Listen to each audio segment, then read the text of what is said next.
boleh minta tolong ditayangkan. Shalom Bapak Ibu.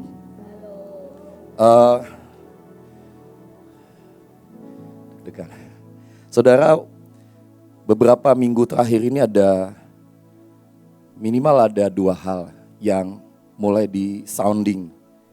Satu, meterai cinta, meterai didikan.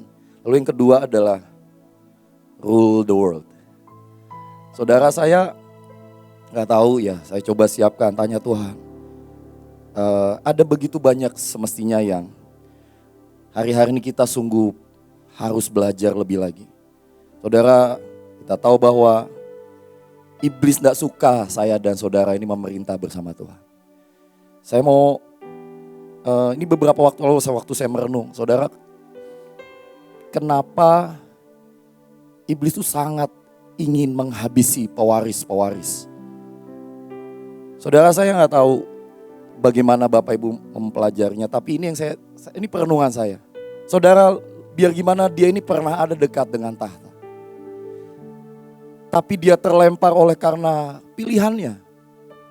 Ya, sehingga begitu dia lihat saudara dan saya orang-orang yang ditebus, sungguh Tuhan menginginkan kita jadi orang-orang yang memerintah, dia tuh benar-benar gak terima semestinya.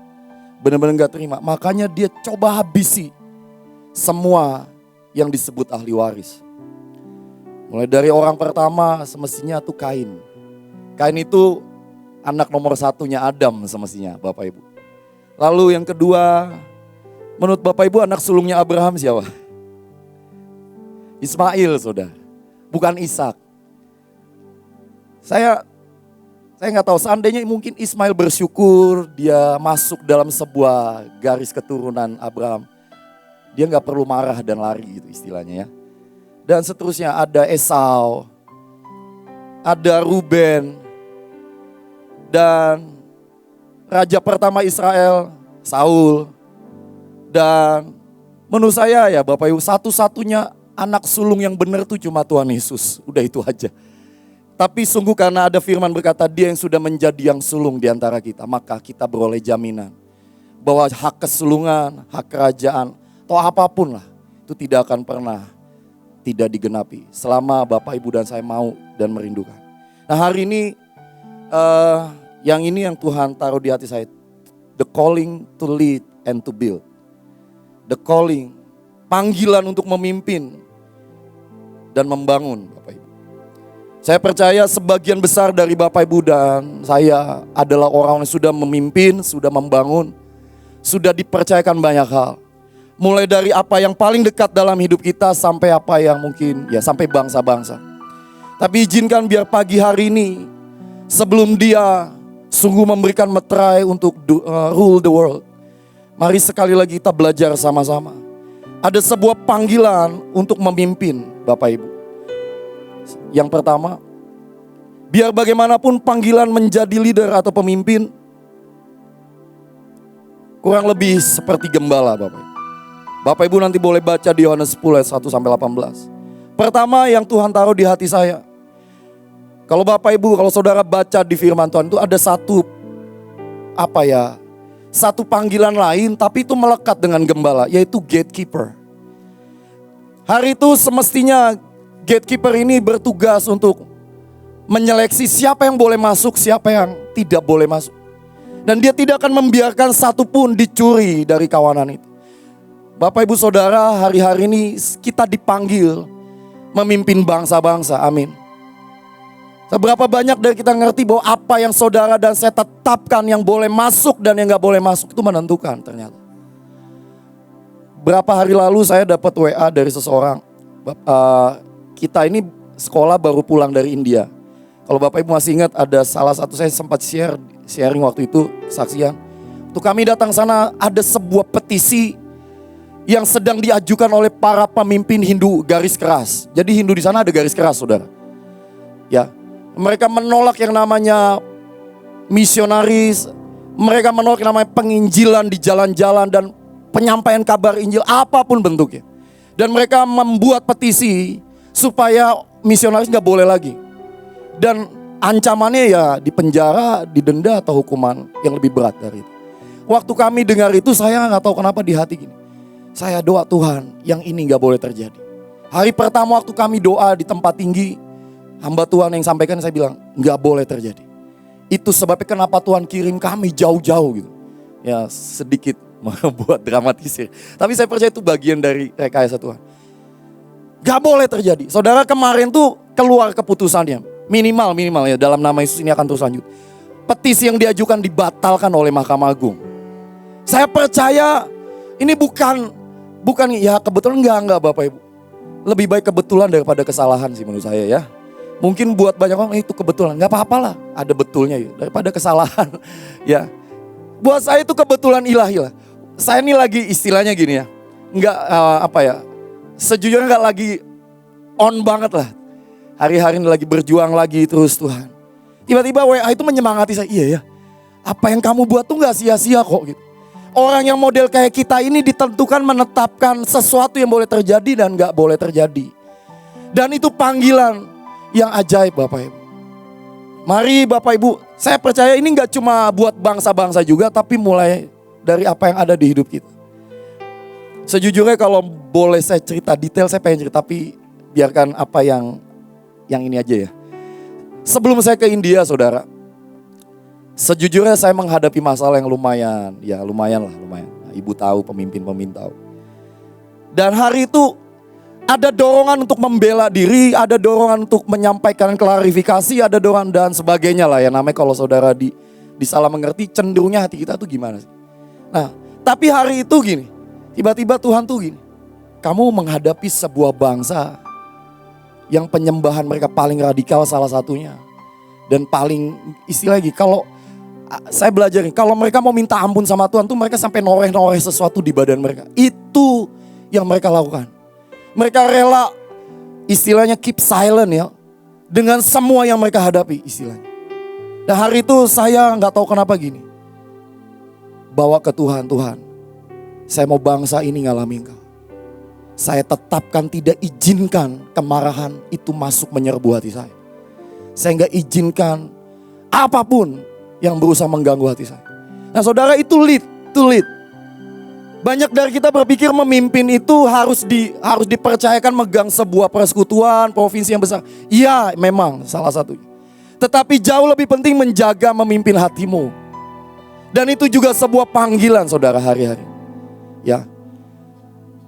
Berapa banyak dari kita memilih untuk tetap SMA di tengah istilahnya tadi kalau saya dengar, di tengah lembahmu yang paling kelam. Kau memutuskan untuk menyeret dagingmu dan badanmu untuk tetap cari Tuhan. Dan itu keputusan. The calling to lead. Itu gak cuma memimpin sebuah bangsa yang besar. Tapi mari mulai mimpin.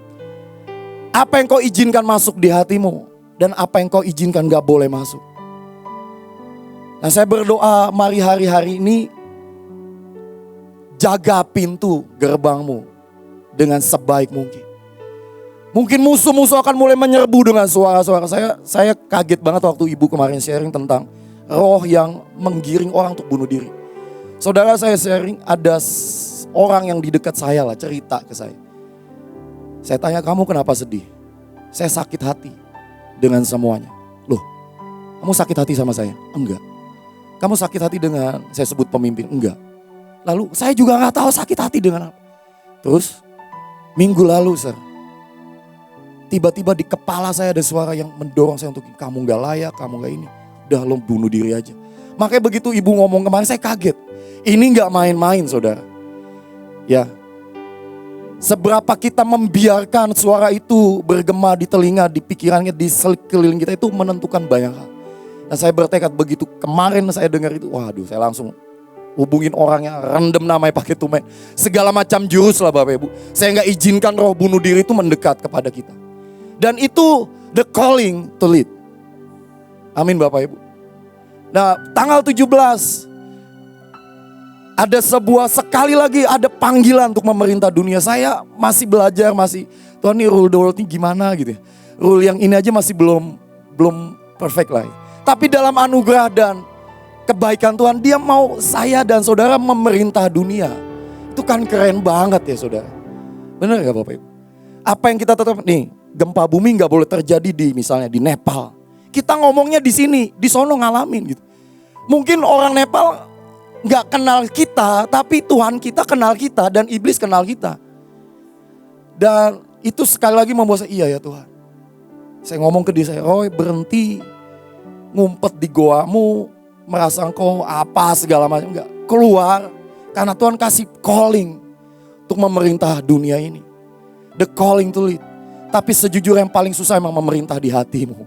Membiarkan Tuhan masuk paling dalam dan dia yang pegang kendali. Saudara, ada satu firman Yohanes 15 ayat 5 kalau gak salah. Tiba-tiba Tuhan tuh kayak ngajar ini ke saya, saudara.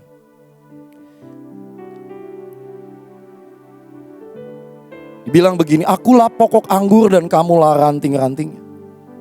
Barang siapa tinggal di dalam aku dan aku di dalam dia, ia berbuah banyak, sebab di luar aku kamu tidak dapat berbuat apa-apa. Saudara, di sini ada dua bagian semestinya. Ada kita tinggal di dalam Tuhan dan Tuhan tinggal di dalam kita. Ternyata begini, saudara dan saya tinggal di dalam Tuhan tuh anugerah keselamatan perjanjian. Kita tinggal di dalam perjanjian, yes. Tapi apakah perjanjiannya tinggal di dalam hati kita, itu perkara yang lain semestinya. Itu sebabnya kenapa begitu banyak perjanjian yang di sebagian orang gak terjadi apa-apa. Karena engkau gak izinkan perjanjiannya juga masuk di hatimu. Waktu kita angkat dia Jehovah Jireh, berapa banyak kita izinkan perjanjian itu masuk di hati kita dan berkata, Tuhan sanggup memelihara hidupku. Dan seperti firman Tuhan bilang, burung pipit gak menanam, dia dipelihara Tuhan. Tuhan sederhana banget. Tapi berapa banyak sejujurnya, begitu kita lihat harga Pertalite naik 10.000 per liter, kita ikut-ikutan komentar. Atau kita berkata, Tuhan saya percaya kemampuan saya diberi lebih buat membiayai bangsa-bangsa. Saya nggak tahu kalau Pertalite naik hari apa ya, Sabtu kalau nggak salah. Sabtu sore, saya masih ingat ibu ngomong Senin nih, nggak boleh naik lebih dari 30%, saya hitung, nggak lebih dari 30%. Itu keren banget saudara, ya. Kan 7.650 ya awalnya. Dan hari Sabtu tuh, dan yang ajaib Bapak Ibu ya, saya percaya gak terjadi chaos, gak ada rush, gak ada kerusuhan. Karena Sabtunya kita udah penetapan dulu di sini. Dan waktu Pertalite naik, semuanya ajaib loh. Dan itu ya panggilan untuk memerintah sekali. Tapi balik lagi, seberapa dari kita membiarkan Tuhan masuk di hati kita. Supaya apa yang saudara tetapkan, itu sungguh dari hati. Yang kedua saudara, menjadi pemimpin, next yang slide kedua, adalah seperti gembala yang memperdengarkan suaramu kepada dombanya. Saya pelajari, saya juga dengar dari khotbah. Domba itu karakteristiknya lumayan ajaib. Dia punya jarak pandang terbatas, makanya kalau domba dibiarin jalan lurus, ujungnya pasti miring. Pasti miring. Karena dia punya blur di matanya. Sehingga satu-satunya senjata atau alat alamiah yang ada di domba itu telinga semestinya. Ya, sehingga makanya firman Tuhan bilang domba-dombaku mengenal. Nah, masalahnya domba-domba atau bangsa-bangsa atau orang-orang yang Tuhan percayakan di hidup kita ini dengar suara mana yang lebih banyak? Apakah suara Tuhan, suara deklarasi yang kita naikkan di hadapan Tuhan, atau suara kesakitan kita yang kita perdengarkan? Dan domba-domba itu mendengar. Bapak Ibu, hari-hari ini ada sebuah panggilan untuk engkau dan saya naik ke atas, membelah sekali lagi semua awan gelap. Perdengarkan suara kita dan dunia mendengar, bangsa-bangsa mendengar, keluarga kita mendengar. Bahwa ada keselamatan, ada keajaiban yang harus mereka dengar. Masalahnya berapa banyak dari kita masih berdiri dan bangkit dan perdengarkan suaramu. Atau kita lebih memperdengarkan suara kebutuhanmu, suara kesakitan kita, suara protes, suara ketidakadilan, apapun. Dan sejujurnya itu saya alami kok saudara. Waktu saya menaikkan istilahnya ya, menggemakan semua protesnya saya, ya itu nurun ke bawah. Tapi waktu saya menaikkan suara pengabdian, suara kerelaan, itu juga turun ke bawah dan mereka melihatnya. Dan hari ini sekali lagi, the calling to lead, panggilan untuk kau dan saya memperdengarkan apa. Saudara bicara tentang gelombang tuh dari tahun 2020 kalau gak salah ya. Sejujurnya berapa banyak kita nih bosen dengan itu. 2 bulan terakhir kita digempur dengan album Surga Memeluk Bumi. Saya bertobat nih saudara. Saya dengar ibu cerita pasukan di provinsi itu jauh lebih hafal lagu-lagu Surga Memeluk Bumi. Hari itu kami lagi doa isi cawan pilar, ya saya minta maaf Pak Luki. Hari itu Pak Luki dapat lagu Air Terjun. Saya gak tahu lagu Air Terjun apa saudara. Cuma tahu kalimat pertama, air terjunmu, urapan cinta. That's it, that's all, mentok. Abis itu gue bingung mau ngapain. Nah, sejujurnya gelombangnya gak nyamber di saya. Saya bertobat, iya Tuhan. Berapa banyak dari kita memilih setuju dengan surga memeluk bumi. Dan perdengarkan itu. So jangan pelit, irit, deklarasi. Satu kali saya dengar Pak Luki khotbah begini. Ya, lebih murah mana kamu deklarasi tiap hari atau ngalamin yang jelek-jelek terjadi dalam hidup? Ya lebih murah deklarasi lah. Cuma banyak dari kita kayaknya lebih, ini kecenderungan, saya lihat kecenderungan gini. Banyak orang lebih ngejar barang yang mahal tapi gak terlalu berfungsi daripada yang murah tapi berfungsi, betul ya? Nah itu ternyata mirip-mirip sama kita. Deklarasi kan murah ya saudara ya. Saudara gak dituntut kualifikasi tertentu. Ya minimal saudara punya mulut bisa ngomong, dah itu aja, that's it. That's all. Bener gak sih? Itu aja susah, bukan main. Bener gak sih susah? Yang murah, makanya Tuhan baik banget. Yang murah aja saudara dan saya ini susah, apalagi disuruh yang susah gitu. Sama seperti gini, waktu Naaman disuruh berendam 7 kali. Cuma berendam 7 kali gak disuruh 70 kali gitu. Tapi itu aja susah, tapi untungnya ya dia nurut gitu. Nah hari-hari ini yuk mari kita nurut. Semakin kita gemakan gelombang. Amin Bapak Ibu. So hafalin semua lagu Surga Memeluk Bumi. Sampai surga memeluk hidupmu. Jangan sampai surga memeluk bumi engkau gak ngerasa dipeluk kan repot gitu. Air terjunmu. Ya amin saudara. Itu lagu favorit saya sekarang. Air terjun. Jujur ya Bapak Ibu ya, dari semua lagu yang ada, sejujurnya saya rada gimana kalau dengar lagu Air Terjun. Kurang apa ya, waktu itu ya, kurang masuk gitu. Tapi setelah beberapa hari ini, Tuhan saya butuh air terjun. Kalau enggak ini hati ini hancur berantakan nih. So ayo mari perdengarkan suara. Next. Yang ketiga saudara, biar gimana pun panggilan menjadi leader adalah memberikan nyawa. Bapak Ibu, waktu saya pelajari, tiba-tiba Tuhan ingatkan nih. Nah, kamu mau rule the world? Ada firman bilang begini. Bangsa-bangsa diperintah dengan tangan besi, betul ya? Tapi barang siapa mau jadi yang besar, dia harus menjadi yang paling rendah.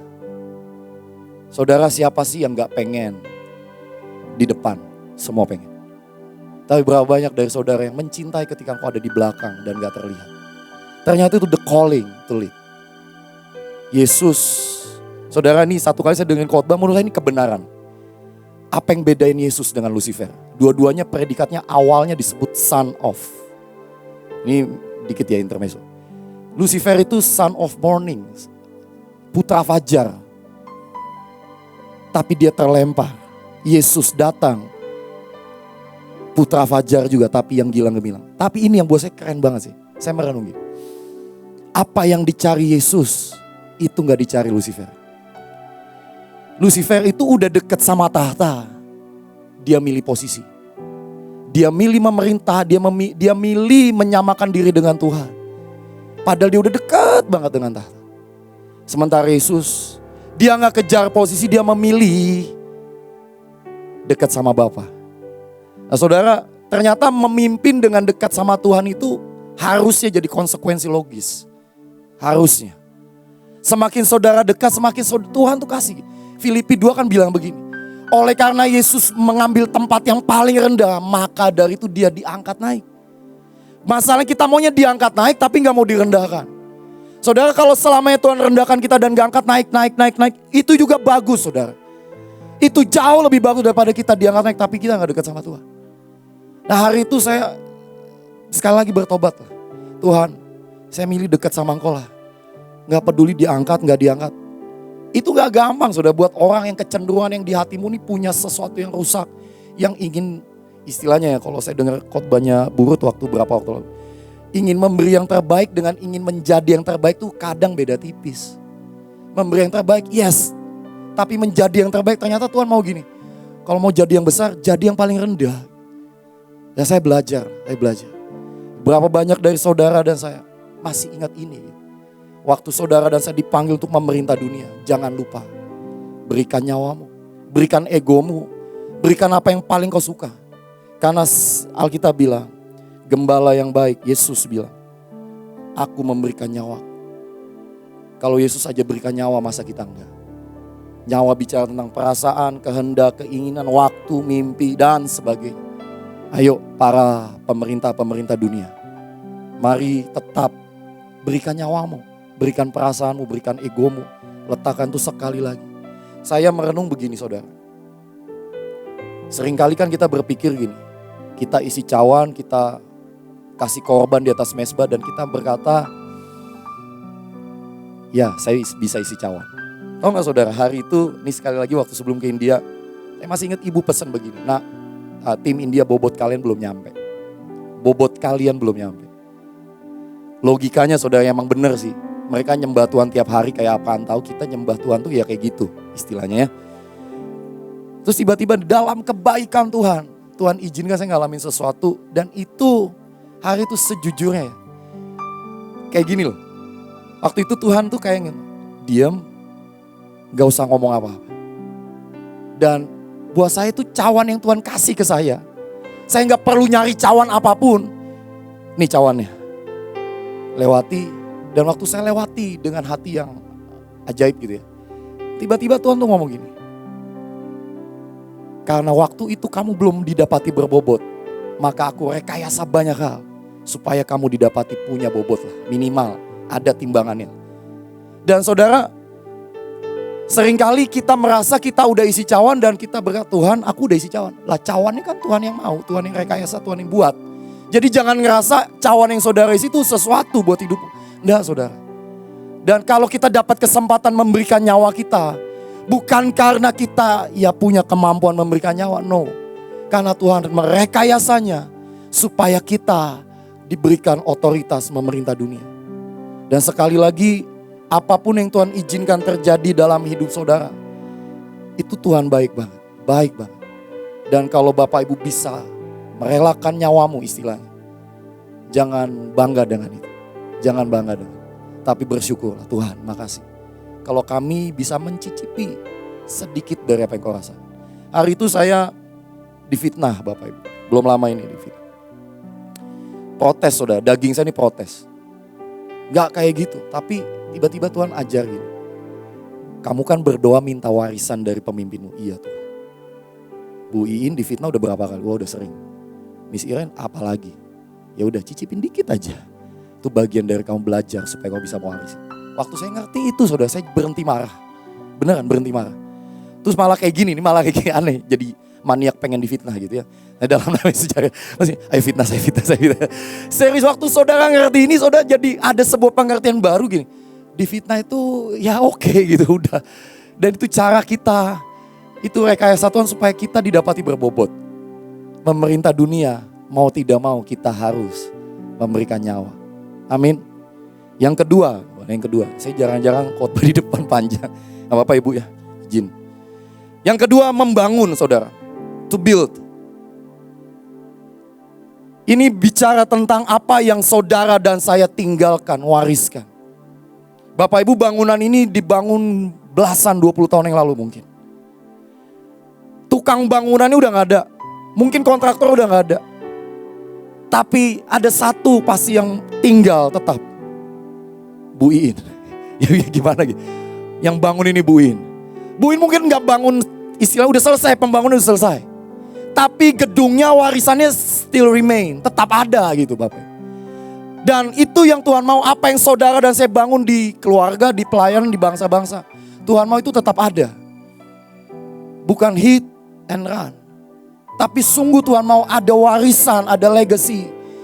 Yang itu tetap ada. Itu makanya Tuhan itu salah satu dikenal dengan Son of David. Anak Daud. Yesus tuh gak malu disebut anak Daud karena ada sesuatu dalam hidup Daud yang diletakkan dan itu echoing in eternity gitu. Dan itu warisan ternyata saudara. Nah saudara mau dikenal, dikenang atau apa ya istilah. Sebagai orang yang apa? Itu pilihanmu semua. Apa yang kau bangun Itu menentukan warisanmu ternyata. Ya. Kalau saudara dan saya membangun dalam keletihan dan kemarahan, ya nggak ada warisan apa-apa, udah. Saudara, Bapak Ibu tahu ya kisah anak sulung dan anak bungsu ya. Dua-duanya dapat harta warisan bapaknya. Dapat loh ternyata. Kalau Bapak Ibu baca di cerita gini, maka bapaknya membagikan harta, membagi-bagikan. Artinya yang dapat hari itu nggak cuma anak bungsu, sulung juga dapat. Tapi at the end,